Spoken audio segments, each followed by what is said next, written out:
Hello friends, it has been a tough week to say the very least, a worrisome week.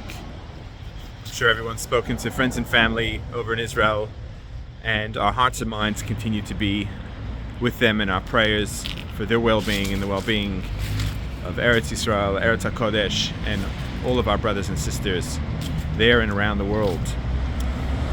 It is in this week's Parsha that we read about the famous story where the spies were sent out to scout out the land, and they had a really important job to come back and report and share, to be open, to be transparent.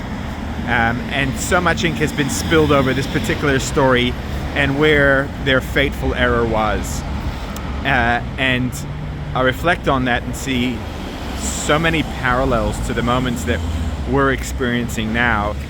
It's not that they reported falsely, or that they came to an incorrect or even an illogical conclusion. Their conclusion was that there's threats and scary times ahead, and where they did go wrong, and the commentaries share, is that they shared the words which were conclusive: we cannot achieve this, we cannot overcome it. And to have such strong, conclusive words was outside of scope for them, and an expression of the lack of faith in God and in the promise and the guided principles that He's shared with them over that time. And our faith is certainly being tested, and there's certainly reports that we can look at that will instill fear and insecurity.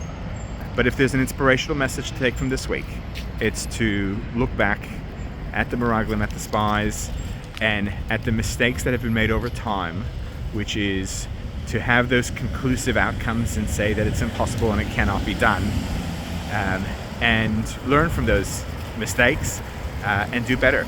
Better is tough, it's difficult. This is a spiritual exercise to reinforce our faith and our resolve and trust that things will be good, things will turn out for the best.